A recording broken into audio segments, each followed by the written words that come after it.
Hello, hi, welcome to. Oh, he's here. I've ruined the start. I'm sorry that we're late. It's my fault. I don't wake up like this. That is the actual reason. I took my time getting ready.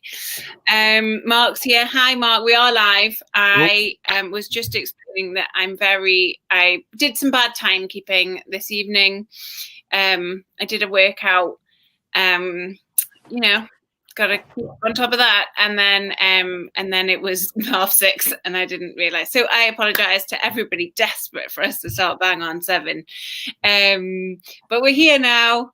Thank you, Alex. Thank you, Mark, for joining me. Pleasure. Thanks for having me.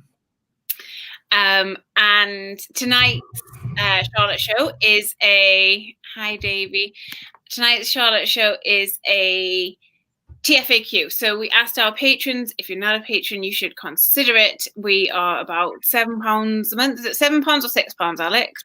£6 in today's English money, which you can pay in. My God, it's even better value than I thought. And we do like 4 to 5 extra podcasts a week. Mark does some really brilliant nostalgia stuff with both nostalgia and then also like Keith Gillespie and Andy Griffin, and we do previews and we just have a great time over there on Patreon, so join us. But we thought we'd extend to our patrons the opportunity to ask us some questions tonight. So hello patrons, if you're just listening to the audio. Hello everybody watching at home. I'm sorry, I still feel really like hyper because I basically just sat down. So, lots to talk about today, even if we didn't have our questions, but I'm sure that people watching, questions will come in about our dear leaders' comments today.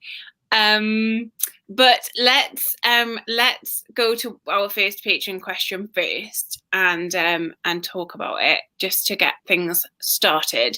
So Adam Morrison, who's been on this show before, and I'm sure well if he wants to come back again, he says, was the Sheffield United result the worst result for Newcastle United in the Ashley era?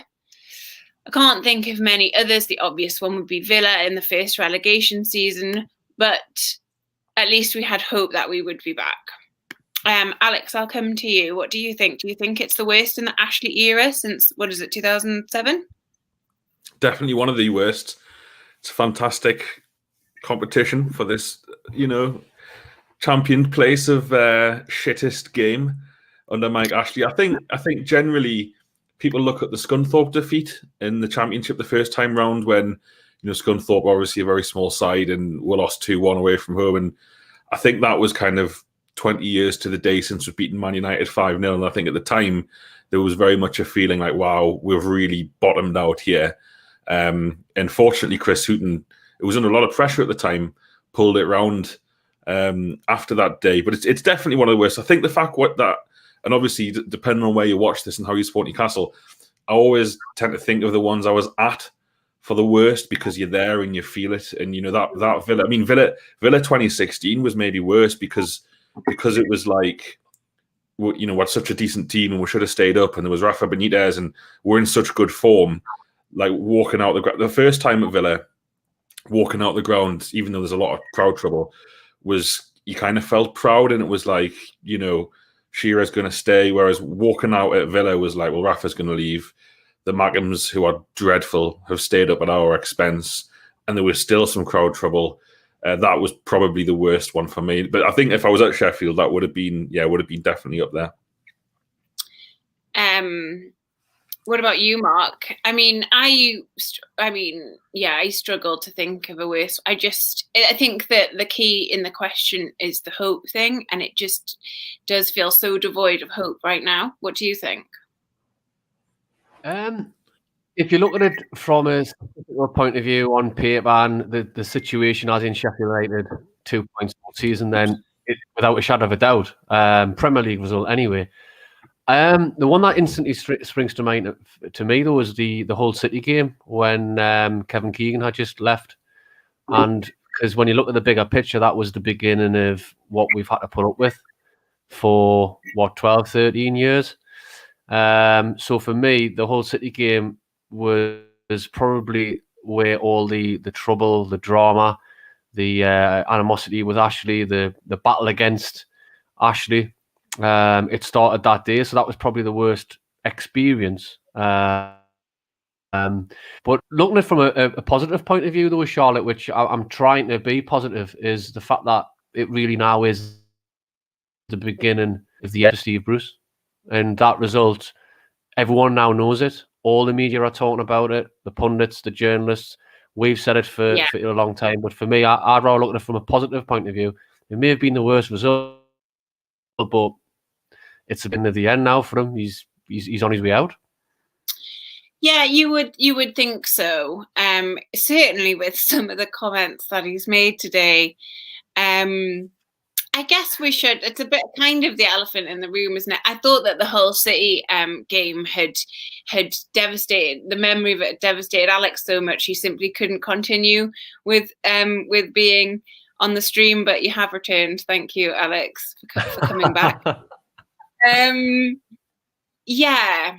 Yeah, it's the elephant in the room today, isn't it? Steve Bruce's mad press conference, and I have long loved doing this show on a Friday because he does these press conferences, and there's always something to talk about in them. And today was no exception. There's just a lot to unpack. And some more came out around 5. I don't know, and you'll have to forgive me, I've been really busy this afternoon, so I don't know why, and Alex, maybe you do. I know that there was a press conference this morning and some quotes were coming out of that. Why is it that more came out at 5? I think the press conference, this is a guess, I think the press conference that comes out live is with TV. And then the press lads do their own separate bit, and those comments are embargoed until a certain number of hours after. What I want to know is why he's doing a press conference pretty much like a week before the game. The game's not next week. Yeah, it's normally the Friday because it's a Saturday game. Yeah, but it's like, I'm not coming on a Sunday. Don't be ridiculous. That's what he said to me, Marshall. He said, I'm not coming on a Sunday. I don't make them train on a Sunday, so I won't be coming on a Sunday. Unless you pay us double, I'll not be here. You do the press conference, but and I think because and I might be wrong again. I think because the TV one is slightly more gentle, you don't have your attack dogs in there from the Northeast press. It more has to be kind of agreed what can be said. There's more, the TV ones is probably no off the record stuff because it's all recorded, whereas the press briefings, the stuff on the record, the stuff off the record, is there stuff in between? That's what I imagine it is. Yeah, I suspected it was embargoed comments, but normally embargoed comments aren't released 5 hours after. It's normally like a couple of days. That's where my confusion came from. But I suppose there's no rhyme or reason to this clip, and so why wouldn't they just release them a few hours after? So the comments that I want to focus on, I mean, this morning's were no surprise. He did say that he was asked about the trust sort of email update that went out. I recalled it a letter, but I don't think we sent a letter. And I'm on the board, so I should know if we had. So was Mark. Hey, so was Alex. Oh my God, look at that! It's a true fake thing, but people. I don't think we sent a letter, but anyway, he said that he would be. What really annoyed me about his response to this one was that he said, if I was a fan, I would be annoyed with the first half. Like, well, we weren't just annoyed with the first half, dude. Yeah, it's a really strange thing to say, and it also really frustrates me. And I said it in our WhatsApp group that he keeps being like, "It's on me because I picked the team." It's like, well, you don't just pick the team. You also are supposed to train and condition the team. So yes, you're right that it's on you, but not because you selected the lineup, because the buck stops with you. You're supposed to be training the team. Anyway, we've got questions and we will get to them. But the comment that I really wanted to talk about, and Davey, who's watching, has said, did he really call the players shit? Well, yeah, apparently. Apparently you did. You'd really want to play for that, wouldn't you? You'd feel all warm and fuzzy inside knowing that your manager just called you that. So what he said, and I'm reading off my phone, what he said, Steve Bruce, this is from Chris Watt's Twitter, Steve Bruce describes NUFC's display at Sheffield United as absolute shite. I think it's shite because there's an extra star. Absolutely frigging hopeless. So he reined himself in for a frigging.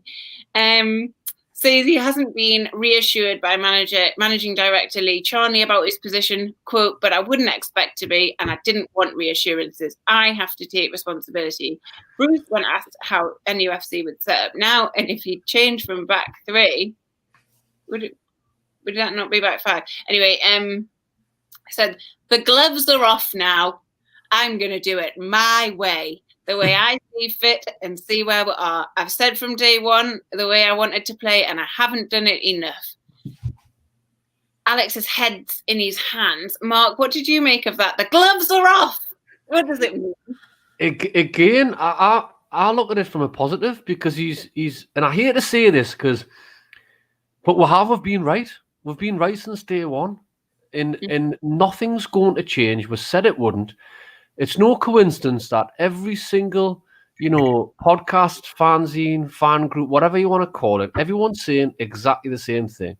So for him to come out with this sort of stuff now, it's no surprise because he knows, pardon the pun, he's a dead man walking, and he knows that he's lost the fan base.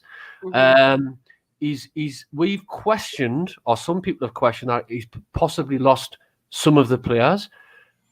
It's blatantly obvious he has. I definitely think if he hadn't lost all of them by calling them shite. Sorry.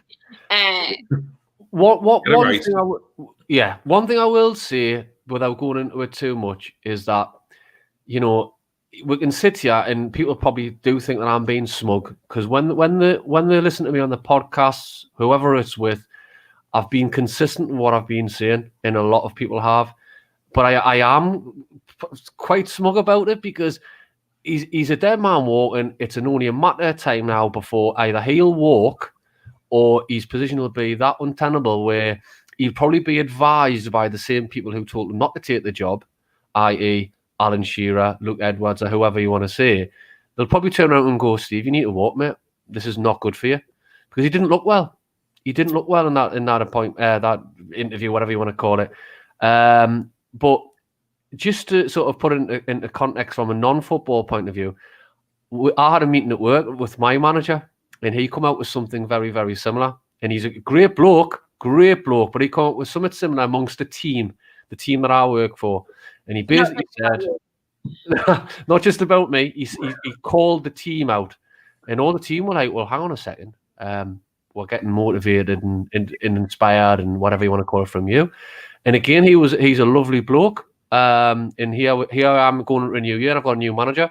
So coincidence or not, but it just goes to show sometimes you've got to start the blame at the top. And thank God everyone's starting to realise it. And, it's not just the fans deluded and expectations. Look, it's long overdue, all of this. You know what? I'm not smug about it because it means the team's shit and we're doing shitly. The team is not shit, Charlotte. The manager is shit. You don't become a bad footballer overnight. No, it takes 18 months of Steve Bruce. Yeah. So there's a lot. Actually, it kind of feeds into one of the questions we got from Lab Pedro on our Patreon.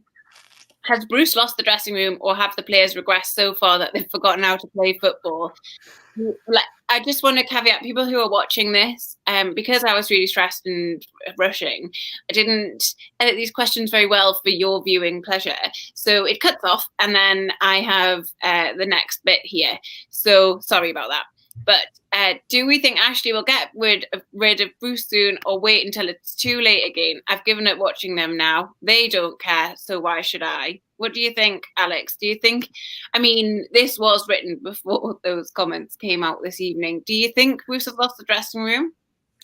Yes, absolutely. I think the players don't trust his methods. I think if you remember, Chris Hughton was essentially sacked because the people who ran the club at the time felt that the players ran the dressing room, the players picked the team. Well, to me, it looks like the same things happen now. You know, that Bruce, what you said before, Charlotte, when you were quoting him, Bruce has said consistently that he's picking a team and a formation which is like the opposite of what he wants to do. No, like he's the manager. No one's forcing him to do that. So he very deliberately puts that onto the players. The players only know how to play one way. You know, I've said before, I don't know if I've said it on this show, but I've had like a family member of one of the coaching staff kicking off at me in my DMs every time I kick off about the team being rubbish. And it's always like, it's Jamal Lascelles wants to play 5 at the back. He's the captain. He's the thing. And it's like, well, fine, but Bruce is the manager. The captain's the captain. And for me, I think with the rest of the team, Lascelles didn't play the other night. I've just thought enough's enough of this. But we've been here and done it. This is the silly thing. If we go to Arsenal, play 4-4-2 and play really well on Monday, great. But it's not great long term because we've been here before. We did it last season. It got so bad with 5 at the back last season that he had to tear it up and go 4 at the back, and it worked. And he was so lucky that it worked. The players will know all this. And then he, for whatever reason, decided to switch it back, but because we got hammered by Man United. And the players just must think, oh, not again. How bad does it have to get before he switches back again? So, like, even though we might get a temporary short-term boost in results by completely tearing up the game plan, the players won't stand for it. And I think there's a lot of them. You can see it in the performances. You know, they're not down in tools, but you can see they've got no confidence in his plan. Oh yeah, that's the thing that struck me most from Sheffield, and I wrote a little angry tweet about it because that's all I can do because I'm a keyboard warrior and I'm full of hysteria. But I said like totally disinterested, disengaged players. Like there was no passion or drive or even like there was just nothing on the pitch, and I don't blame them. Like I don't think that this is the players' fault. But it was like, I just was really struck by it at the Sheffield game. It's just very sad to see because then you are right, Mark. They're not bad. They're not bad footballers. They're good footballers. Smartphone Wars, who's watching, says half of them are championship stuff, but we can't sell them for ages due to high salaries. Maybe that is true, but they're not bad footballers, and with a good manager they can be sort of micromanaged and you know, we can get more out of them, but that is not the case right now.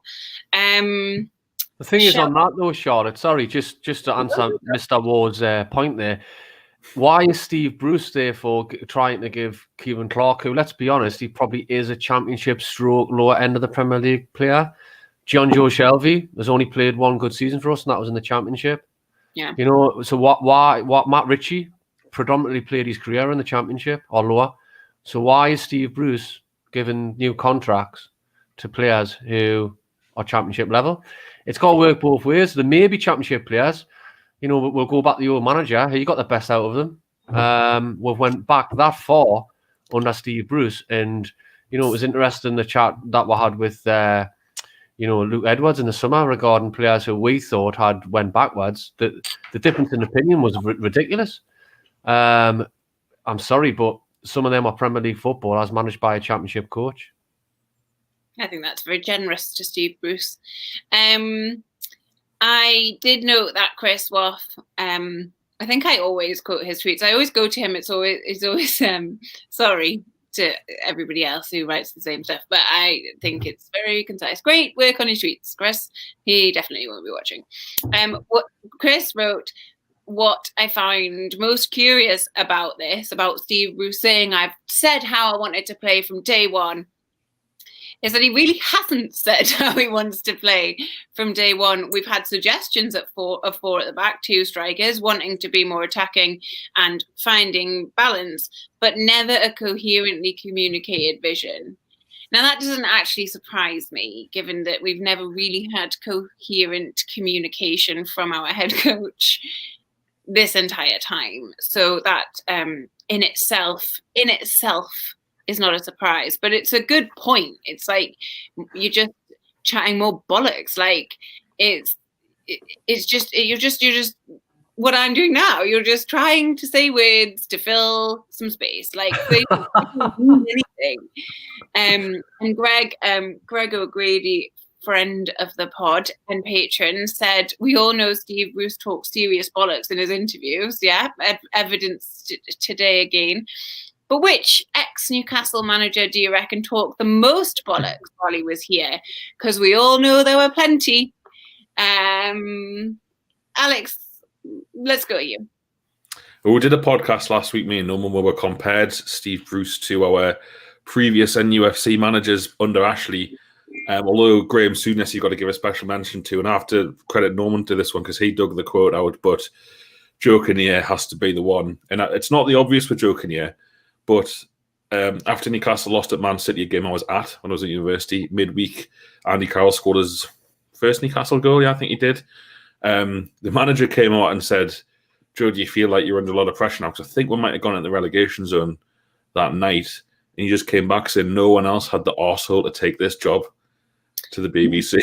And it's like, that wasn't the question, Joe, but thanks. I miss stuff like that, to be honest with you. Maybe Brucey needs a bit of Joe Kinnear in him, liven it up. Well, I think that's starting to come out, isn't it? They were shite. Yeah. Like he just needs to say that on live on the BBC, and then we'll be somewhere. And the BBC forgives. I mean, they still have Pardew on the telly, don't they? And he said an awful thing about a tackle many moons ago. Oh yeah, he did. Yeah. Don't care to repeat, but awful. And he spouted some bollocks though, Pardew. Mm-hmm. What do you think, Mark? Who? You've just said Pardew. I think, well, to be honest, I think Kinnear, I sort of forget about Kinnear in a way because he wasn't as bad as other managers. Let's be honest. He was shocking. He should never have got the job, but he left us. I think we were 12th or 13th when he had his heart attack, bless him. You know what I mean? Well, we're not, Alex. We're not. We're lower. Oh, mate, well, the day he had his heart attack, we were in a relegation 6-pointer with West Brom. They were 19th and we were 18th. And we won to go out of the relegation zone, but Houghton took charge of that game. He won 4 of his 17 league games, right? In charge, which is not as bad as some, but it's pretty bad. I take it back. Then he was absolutely shit. He had that run, mate, before Christmas where we beat Spurs and we beat Portsmouth back to back, and that did put up to just before Christmas, and then we played Wigan on Boxing Day and Liverpool at home, and it just totally fell apart. Who was in charge of Wigan? Oh, Mr. Bruce. I think Pardew for me was the biggest bullshitter though. I didn't like listening to him. Swarmy, the type of person who would probably crack onto your lass in a pub behind your back. You know what I mean? Jasmine Dean House and Pardew came on to me several times when he came. Yeah. There we go. Oh no, he didn't come. Okay, I take that back. I don't want to libel this man. I perceived it to be a come on. Maybe he was actually just repulsed by me and I didn't know. It was about like 8 years ago when he was our manager, and he used to get a table and they stayed before Sunderland games sometimes. I don't know if I'm allowed to say this. You are.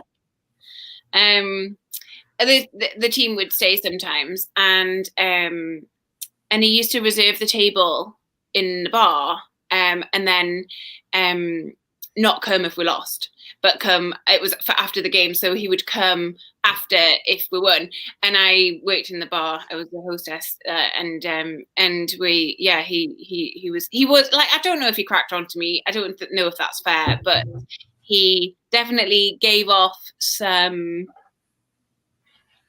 uncomfortable sort of vibes to me. Right, on that note. To be clear, this is the Newcastle manager would book himself a table alone to drink at. No. It was a 4-person. He'd bring friends. Oh, right, okay. So it'd be very hard to do that, to book himself a little victory table just for him, the man behind the victory. Yeah. No, it was like they were usually really nice, and the players were always really nice. So I don't have any. Yeah, it was. I probably shouldn't have spoken about that. This is live. It's too late. Cool. Cool. I feel a bit embarrassed. I don't know if it's allowed to have talked about that. It's past the it was 8 years ago or something. So that's GDPR's gone probably. GDPR. So we'll move on to another question. Sorry, Oh, Chris is watching. Hi, Chris. Sorry, I missed this earlier. Dubravka versus Darlow. Love you, Mark. You massive lush ginge. That's nice, isn't it? That's nice. He's a good man, Chris. From a total straight point of view, he's a beast of a man, isn't he, Chris? But he's a good lad. He's a good lad, Chris. I've never met Chris. When this is all over, I'm sure I will. A little story about Chris. We had lockdown sneaky drinks. Don't tell anyone. Watching that marvelous performance against Southampton, and he got a new house, and I went round and got lost. Didn't know where he lived. Knocked on the wrong door. Woke up an old granny out of her bed with 2 bags of cans and saying, "Chris not live here?" Nope. Oh, bless her. Yeah. No, she didn't invite us in either. She didn't want a can either. But no, Chris, I know it's not a competitor, is it? But they've got a great thing going on over there, and they're good lads and lasses. But answer his question, yes. Thank you. Though, yeah. Is it a question? For me, keep Darlow in until he does something wrong. Simple as that. He didn't save the penalty. Okay, Charlotte, we'll bring him back just for you. Look, I think Dubravka versus Darlow is a good question because, last season, hands down, Dubravka, Darlow doesn't even go looking. I talked about it after we beat West Brom in that cup tie. The Darlow's good, but he, something that he does is parry the ball back and all of that, and where Dubravka snatches it a bit more. But now there's really almost nothing in it. I still think Dubravka is the better goalkeeper. I think his instincts are better. I think Dubravka's had to work harder, but he has done that work. So he shouldn't be just dropped because Dubravka's fit. But I would expect to see Dubravka back in the starting 11 soonish. What about you, Alex? Any? Same as you, really. Same as you two. He's it's a nice problem to have, isn't it? And we've been here before historically at NUFC. You had Given and Harper. There was always the question, wasn't it? And I think Darlow has maybe surprised himself because he has played for Newcastle before in the Premier League and it didn't go that well at the start of the 17-18 season when he was number 1. So yeah, fair play to him. And football's a short career. I do worry about next season when Freddie Woodman's supposed to be back. The kid can't just go out on loan forever. I know he's signed a new contract, but he will at some point need to bed into Newcastle United and play some cup games and be an understudy to one of them. So that'll be interesting, assuming we're staying in the Premier League, under this manager. That'll be an interesting one for this summer because Darlow's just signed a new deal. Dubravka signed a new deal in the last 12 months. Woodman signed a new deal. You can't have 3 first-team goalkeepers. It doesn't work. So one of them's going to have to go. Yeah, I agree. And I think if you're looking at value to the club, I think Dubravka could fetch more money from a different club. I don't know who's on the scout for a keeper. I don't really pay attention to that sort of thing. Enough of my capacity to look at this club only. Yes, Tim Bozeval, who is the one who often asks questions that take us to strange places, asked on Twitter. I don't know why I'm evidencing it here, but okay. I've got Twitter up. He said, if Bruce only now wants to do it his way, whose way has it been for the last 18 months? And should Ashley ask Bruce for a refund? Yeah, it's a good question. Ashley's not going to do that, but he should. Why not? That would be funny, wouldn't it? To try and recoup some of the wages because he hasn't actually been doing anything because he's been doing it someone else's way. Whose way has he been doing it? Well, he keeps saying he's doing it the player's way, doesn't he, Alex? Yeah, or Martin Hardy called his book Rafa's way. So maybe Bruce walks in first day of the job, finds a copy of that on his desk and just thinks, right, this is the handbook. This is how I'm going to manage. Clearly, they've provided this to me as a resource. And now he's found out that he is actually allowed to do things his own way. But yeah, I think he blames Rafa. He talked about Rafa Benitez today, didn't he? You know, your comment earlier when you said, if I was a fan, well, you keep telling them that they are fans, Steve. Which is it? Can't make up his mind, can he? Who picks the team? Who's a fan? Who's not a fan? How many players are injured? It's all like everything is just in constant state of flux. Like, no one of the players are confused. Ridiculous. I imagine now that when Steve Bruce goes home, there's like no gravity in his house and just like everything's floating everywhere. He doesn't know where anything is. It's different every time. Like, he just cannot get his mind around the idea that some things are certain and set. So it's like a poltergeist house. Like, just everything's mad. Maybe that's what's wrong with him. Maybe this goes back to, I work in HR, and the first thing I do when somebody is acting out or acting badly, the first thing I ask them is, are you okay? Like, is there something going on with you? Because the behavior isn't okay, but I want to make sure that an employee is okay. And I don't think Steve Bruce is. So I think that needs to be addressed, and addressed away from our club, you know, in a secure facility, for example. Let's look at other questions that came in from our Patreon. Okay, this is a longie from Dean Anderson. Says, the most upsetting thing for me is that I've lost all emotion when Newcastle play now. I don't have any anger, frustration, excitement. There is absolutely nothing there. I'm getting to the point now where I don't want to watch games. I have not lived in Newcastle for a long time now, as I'm in the RAF, but I was wondering what you guys think will happen when stadiums finally open. I do think we're a way off that right now, but Mark, I guess the question hinges on whether or not Steve Bruce is still our manager and what's happened in that time, because I don't think it will be this season. What do you think?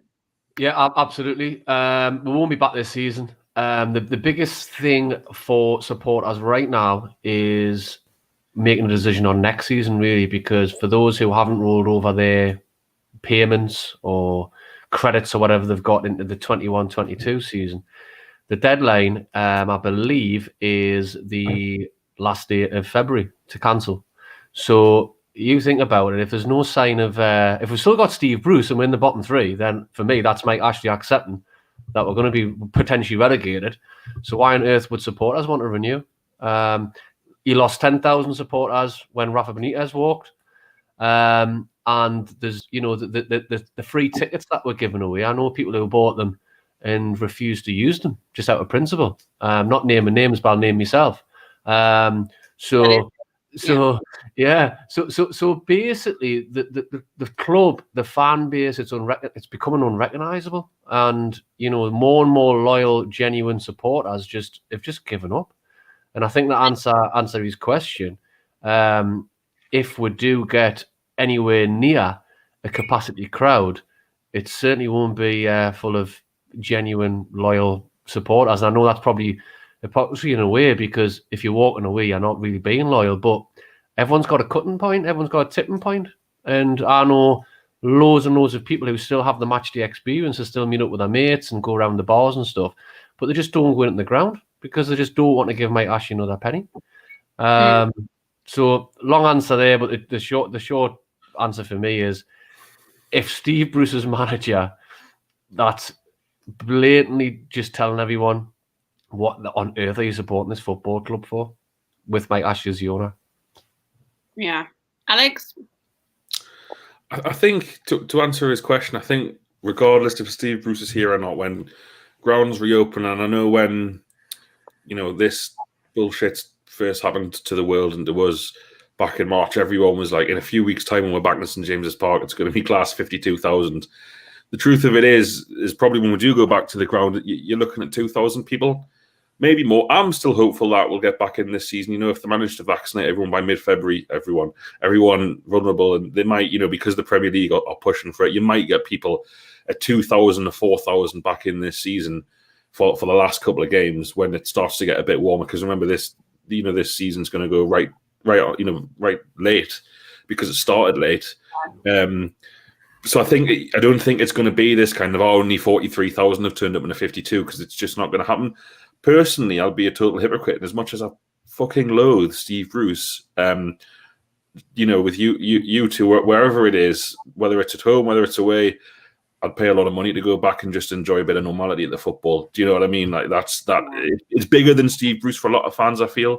I think the Mike Ashley and Steve Bruce factor, and I appreciate what you're talking about, full season tickets and next season. So we're not really disagreeing. I'm just saying when that point of being able to go back in and take your seat at St James's Park, even if it's only 2,000 people in the Gallagher end, there'll be a clamour for those tickets, and I can see why.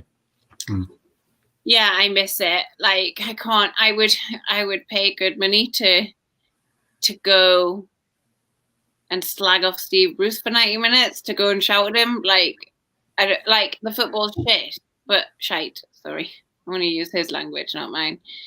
Football's shite, but like I miss it so much. Like it was such a social, such a lovely thing that I want to go back. So like, yeah, I think Alex is right. I think Mark, you're right in the longer term.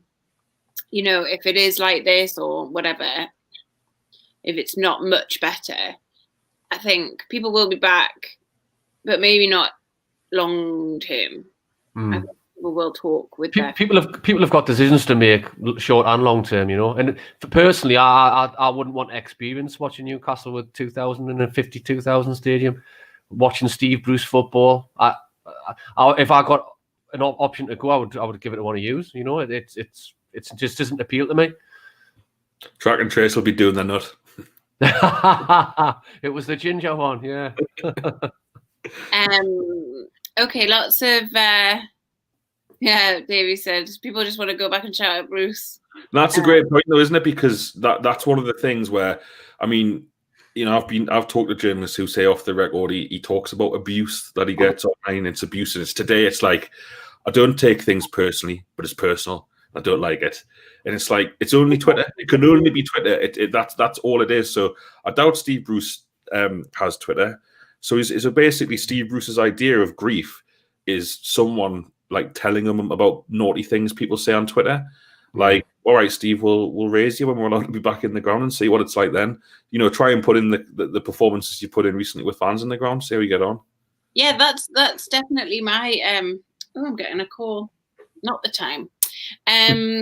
Yeah, that's definitely my, like, he doesn't know how lucky he is. Like, you can call us keyboard warriors if you like, but you literally have had a cabbage thrown at your head before, and I'm sure that there are people, not me, I don't believe in violence, physical violence, verbally, yes, not physically.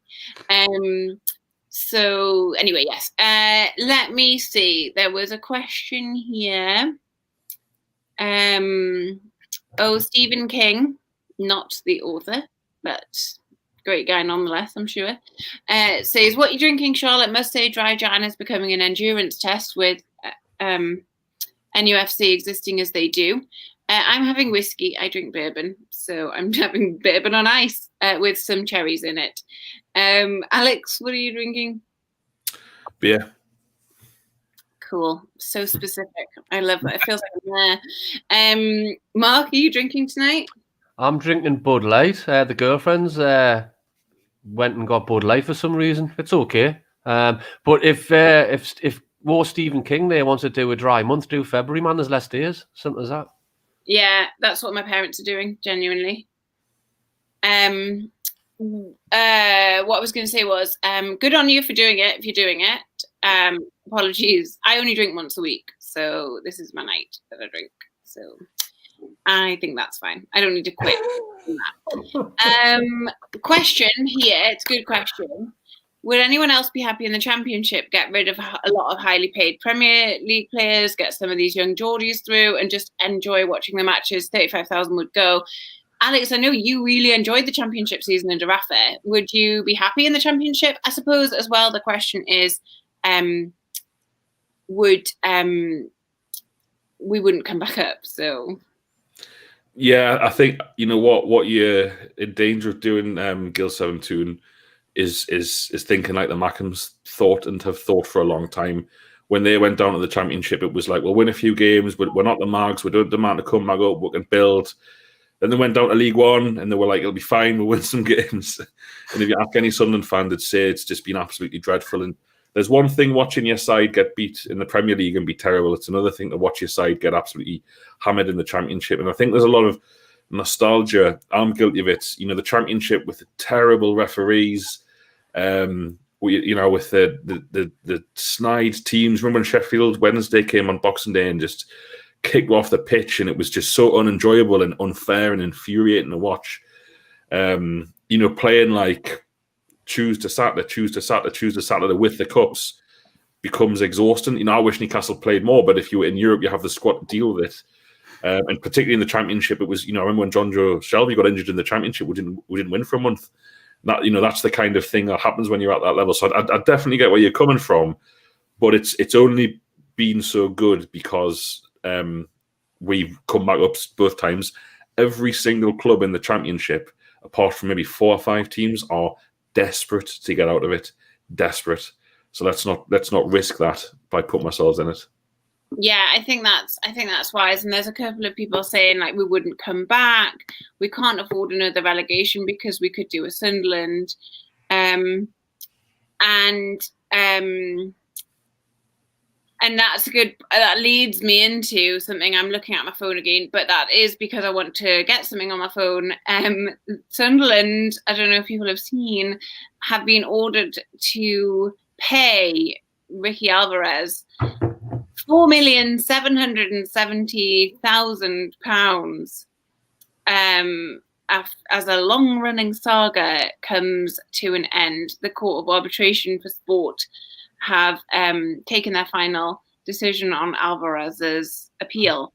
Alex, won't that bankrupt them? I hope so. It's funny though, isn't it? Because this saga has been one running for so long. And it's, back when Sunderland fans used to like lie for their owners and say how brilliant they were really on their side. And Alvarez, he's a wrong, and this agent, and now they're all buzzing saying, I hope it kicks the bastards out of the club. Just how not to run a football club, really. Terrible club. They concentrated on beating Newcastle so much. It became so much of an identity that they ignored what was going on at their club for years. We were pointing out a true faith. Other Newcastle fans were saying, hang on a minute, lads. He's all literally bankrupt here and you're in the Premier League. Imagine if you get relegated. And they were like, 6 in a row. Well, 6 lots of compensation in a row for Ricky Alvarez, I think. 6 installments. Love it. Yeah, I would imagine that it would. I know their finances were in dire straits. And like nearly £5 million. For a League One team. League One teams have a budget of like £3 million a year normally. Never mind to pay double that. Nearly to some bloke who hasn't played for you for 5 years. Yeah, that's grim, isn't it? Grim, I say, with a big smile on my face. Let's see what's coming. Oh, this is a good question, and I thought of it when we got the question about going down into the Championship and getting the young Geordies through. Smartphone Wars says, which young Geordies? Our academy is a joke. Without a proper manager, we'll be stuck in the Championship or even go down. Yeah, that was my first thought. Like, who through the academy? Like, to be fair, our academy is a joke. But if you look at it this way, you would have the 2 long staffs, Andy Carroll, Paul Dummett. Who's the keeper I just mentioned there? I forgot his name already. The 3rd choice keeper. Oh, Woodman. That's a half a first team from the academy. I think 7. I think 7 were played at some point against Arsenal. 7 from the ranks in the academy, and obviously if you include Andy Carroll in that, you know what I mean. We'll Sammy Amiobi back 8. Team of Geordies, yeah. Let's make it happen. But I know what you mean. I agree. The academy is a joke. If you look at the results of the under-18s over the years, they're embarrassing. Just to interject there, it's 30 years coming up, and I'm writing an article for True Faith. Obviously, it won't be out for a while yet, but it's 30 years coming up since we had to use the kids. We had no money, we had no players, we had our star striker was Mickey Quinn at the time. He got injured, and we had to play the kids. And going back to the point that was made, it was really enjoyable watching them come through. And I don't want to go back to them days because we nearly went into the 3rd division. but the manager was backed. The supporters who turned up were hardcore supporters, and yes, attendances did drop very, very low, but you still enjoyed going to games, even though you would probably get beat like 3-4-0 off Oxford or something like that. But overall, the good thing about it all is that a lot of them players that come through were part of the success as well. They were all there when Keegan took it to the next level. You know, Steve Howe ended up playing for England. You know, and that was a very, very sort of a proud moment to know that loads of Geordies or Northeast lads have come through with the success of Newcastle. So I don't want to go back to that, of course, because it's a different game now. But I will say that it was enjoyable at the time, watching Howie and Clark, Elliott, Steve Watson, people like that. Yeah, I totally agree. I mean, there is still a certain pride and a certain joy in, I mean, Elliott Anderson getting a run out the other week. I clipped a bit of Norman talking about that of our free podcast that we did on Sunday. There's still that kind of like, you're living the dream. That is the young Geordie boys' dream. And probably some girls now as well. Like it was never really, when I was growing up, it wasn't really on the table. But I'm sure that, you know, the women's game is getting much more traction. The women's team is great, and I think it is the dream, and there is some kind of pride that you have in those players. Seeing Elliott Anderson run out. Actually, you know what? I take back what I said. About none of the players looking hungry, although that's true of the Sheffield United game, because Elliott Anderson came on and he really wanted to prove himself. He really wanted to do something, and that's, you know, that's youth and energy. But it's like, it was just a lovely, beautiful moment, and Norman summed it up really well. So, just to conclude on that, they're all hungry. They're just managed by the wrong person.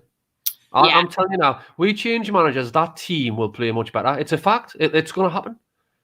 Yeah, and that does happen generally anyway. When you change a manager, usually there's a bit of a grace period, isn't there, where everybody's a bit more rejuvenated. Unfortunately for Sam Allardyce, that only lasted for one game, but there is that little bit of time. Let's have a little look what we've got here. Well, how long have we done? Oh my goodness, it's nearly okay. So I think we'll do a couple more questions, and then we'll let everybody go and have their tea if they haven't already. Putting ice in the bourbon is considered a crime in my country. I know, but it's a thing. Like slight water releases some of the flavors, and you get more of a vanilla. I love it. So sorry I've ruined it. I have to scroll up and see what questions, because we're getting so many comments today, which is amazing. Thank you everybody for tuning in. It's really, really, really nice to engage with everybody in this way. Let's see. Toon Tone, who's I have on Twitter, and I've met before. I've sold him a physical fanzine when you were allowed to go outside. That was a nice time. Given Bruce has been given the dreaded vote of confidence by the board/owner, and there's 21 matches left, do we think Mike Ashley will actually act/sack him earlier this time, having left it too late on previous occasions? This time, the possible higher consequences are the impact of the sale. Mike Ashley has been very clear that he wants to sell this club, and I think he wants his 350 million, and he's not going to get that if we're in the Championship. What do you think, Alex? Do you think that there's any chance of that? I think for the reasons we've already talked about tonight, that the players could force his hand. Listen, if the players go to Lee Charnley and say, listen, it's done. We're not playing for this guy. You need a new manager. He'll be gone. There's no manager can survive it. I don't think Ashley will sack him if he can. He won't want to pay him any money. The coaching staff will go with him. They won't want to have to try and convince someone to work for them. They'll probably have to bring someone in a short-term contract and pay them like a silly amount of money for keeping them in the league, and then be back at the same point in the summer. So just picture this. Even if we're lost the next 4 games, if Fulham, Brighton and Burnley don't win many games, and West Brom, then he probably wouldn't sack him, which is sad. You've more chance of the players doing it than the owner. I think someone asked a question for one of the shows or made a comment for I think the podcast we did through the week that probably doesn't even watch a lot of the games, Mike Ashley. Like, it doesn't affect him. He just looks at the league table, sees 15th place. So I can't say it. And when did they ever learn their lessons? Ever? Do you know what I mean? Like, they did. These are people who allowed Rafa Benitez to leave for nothing, paid Sheffield Wednesday £4 million for a manager who probably was going to get sacked there, because they were in such a bad shape financially, and thought it would be all right, and it's not all right. This is what happens when you run a club like they do. If you ever think they're going to do the right thing, just assume the opposite. You'll be disappointed. On that point, I just you know, they paid Sheffield Wednesday for Steve Bruce. I just want to highlight that with regards to his comments post game. You know, somebody asked him, like, what about people calling for you to be sacked? I'm not sure that was the question, but he said, you know, people will have their opinion, but I never walk away from the challenge. But he did walk away from Sheffield Wednesday. You know, he did. They had to buy him out of that contract. So I'm not sure that that's true. I'm just going to fact check that one and say that that's another load of fucking bollocks. Well, he walked away from Hull, didn't he? He walked away from Hull. Famed at the start of his career for walking away from clubs. He was at United 5 minutes. He was at Wigan the first time 5 minutes. He was at Palace 5 minutes. It was like a running joke that he was like some sort of like, you know, one night stand for these clubs, in there for a month and saw somewhere else better, and would pack his bags and be off with a goodbye note saying it was me. It wasn't you. It was me to the club. So he's an absolute charlatan. He's just a bullshitter, man. It's I don't know whether the objects in his house from the poltergeist, Charlotte, are affected him mentally, hitting him on the head in the night, or if he's just full of shit. One of those two things. Decide which one you think it is. You know what? It doesn't have to be a binary choice. It could be both. Could be both. He's getting whacked on the noggin, and he's also full of shit. There's just him. Yeah, Lee Foster. Hasn't he resigned from 5 clubs? Yes, he has. So he has not walked away. Menix very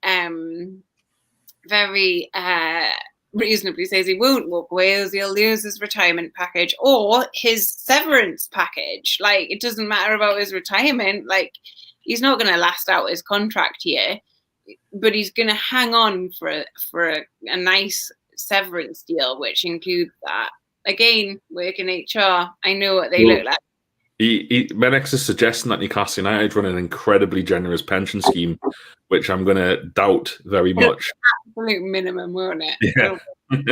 We've had to enroll you because it's the law now, but we hate it. We hate that we have to enroll you. Sean Wade says, are you able to talk about how NUST meeting went with the club? No, Sean. This is my show on True Faith. If you want trust question to email board@nufctrust.co.uk and we update you that way. This is my fun show for fun questions, although mostly we've just poked fun at Steve Bruce's idiotic comments. I think just to quickly touch on that, I think that we were pretty clear in our email about how a meeting went with Lee Marshall, and then Greg has sent on further correspondence, and there's no real movement on from that. So I don't really have anything to say. Is the key here? I'm very funny about it being my show, but actually I just don't have anything about it to say.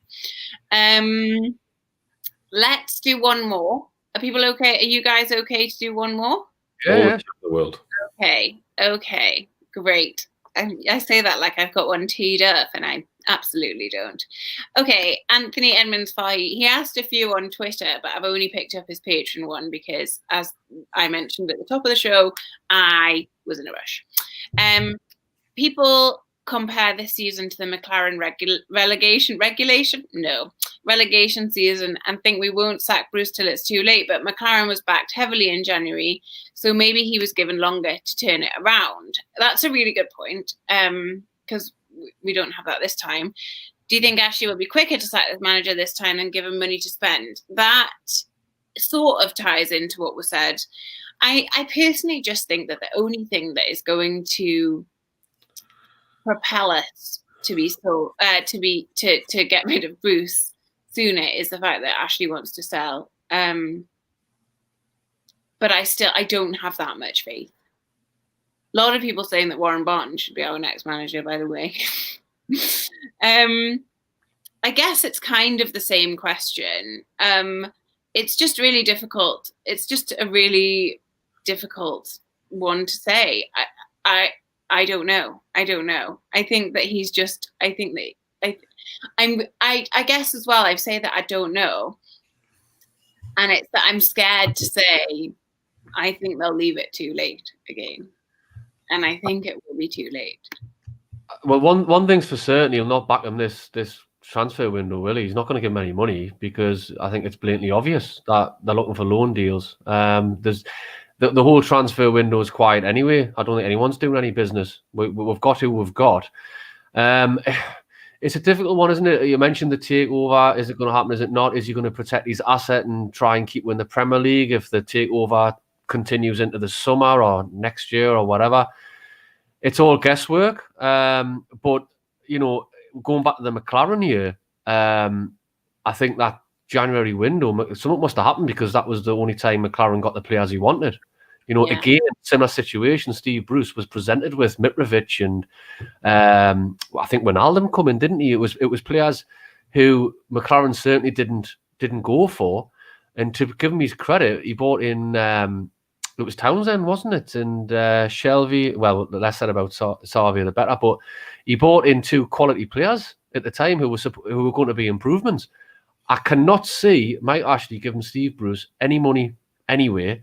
But the question is if you look at Steve Bruce's record, his official record, you know, there's still arguments over whether he had any say in Joe Linton and all that, and it's just a load of bollocks. But his actual signings, who he's responsible for, only Callum Wilson's better than who we've got officially on the pitch playing. Who's to blame for that? Steve Bruce.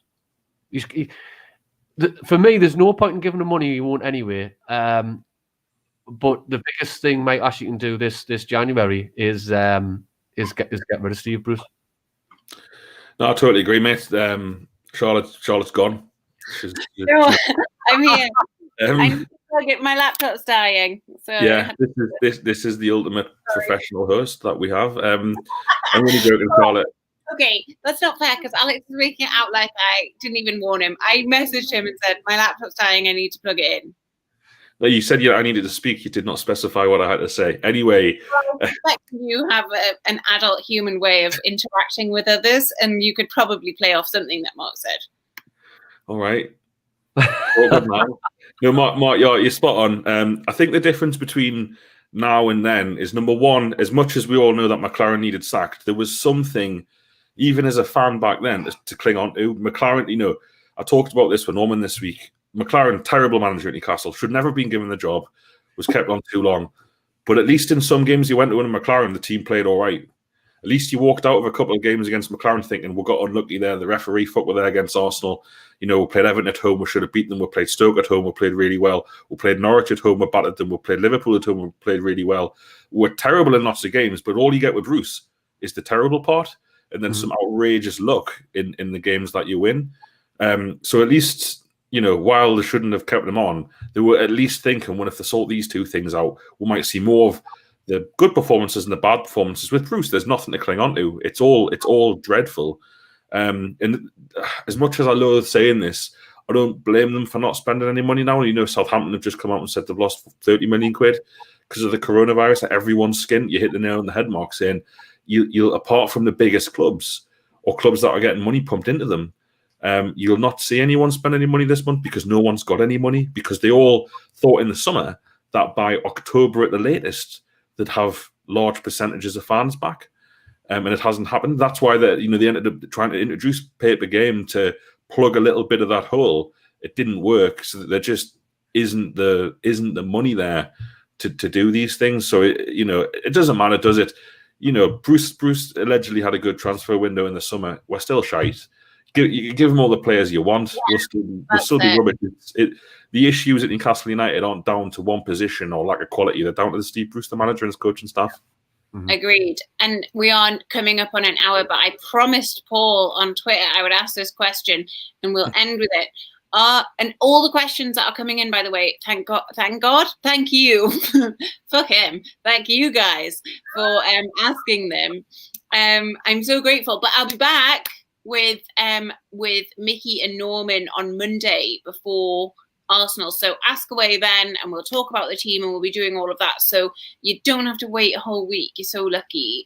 But Paul says, are NUFC the most socially responsible and COVID-safe club by avoiding goal celebrations altogether? We're not just avoiding goal celebrations, Paul. We're avoiding goals. I think, Mark, do you think we're the most COVID-safe club after our little outbreak? They used to call Sunderland there was the self-proclaimed caring club back in the 80s and the 90s was Sunderland. I don't know how, but there were. But it seems to me as if we seem to have taken over that mantle because, as you say, we don't score, we don't celebrate, we don't want to spread the virus, do we? It's very cool. Look, just. It's funny because I've been keeping an eye on the comments. Just a quick one. Anyone who asks you a question about who would want to come and manage Newcastle United, you know what I mean? Just put them in their place. There's so many people who would still want to come and manage Newcastle United under Mike Ashley. We know we've had him for 13 years, so there are managers out there. To answer the question in regards to who would you want, Steve Bruce was statistically the worst manager in the Premier League history before he got the job. So just look at anyone who's got a better record than him, but then also look at the likes of Michael O'Neill, who did an unbelievable job at Northern Ireland. He's now turned it around at Stoke City. He used to play for Newcastle in the 80s. He knows the city, he knows the fan base. Don't just accept that, to be told, don't expect different managers who would come and all that. Have a good think about it, Someone mentioned Warren Barton earlier. I'd give Warren Barton the job over Steve Bruce. Simple as that. Give him a go. Exactly. Well, there is a historical precedent, isn't there, when it got so toxic, much like it is now under Souness, that ended up giving it to Glenn Roeder, ex-player, like you say, Mark, no coaching experience, in the freedom that the players enjoyed. Like, all of the players got 20% better, not because Glenn Roeder was a brilliant manager, just because it wasn't Graham Souness. And I genuinely think the same would happen. I'm not drunk. There's a lot of people accusing me of being drunk, and I'm not. I've had one drink. So yeah. I'm pretty much just on the original question about goal celebrations, I have a lot of time and respect, and everyone slags them off. But to keep Callum Wilson isolated from every other Newcastle player, even during games, I've taken my hat off to the club. Yeah, keeping them safe. It is fantastic. Callum Wilson hasn't been within 2 meters of another human being since March. Poor bugger. And he'll be getting pissed off. They're all getting pissed off. It's blatantly obvious. Today was a good day for Newcastle United because Steve Bruce he's broken now. That's it. And as Alex said earlier, he's lost it. Lost the team. Lost the support. Just there's a comment there from John Ferguson, bigging up Glenn. I love Glenn Roeder, John. He's one of my favourite managers. I love him. He's a great bloke. I was lucky enough to meet him and chat to him before the Norwich game this year. Get him back. Get Roeder back. I say I wasn't trying to criticise Roeder. There were some Roeder questions earlier, and I haven't asked them, and I apologise. But as I say, we're over an hour now, and I'm hungry, so I'm going to make us stop. But as I say, I am back before the Arsenal game with Mickey and Norman. If we haven't answered your question, hang on to it, and I'm sure more will come up over the weekend. So think about those two, and we'll be back, and we'll be warming you up for the Arsenal game on Monday night. But thank you, everyone, for tuning in. Thank you, Mark. Thank you, Alex, for joining me on your Friday night.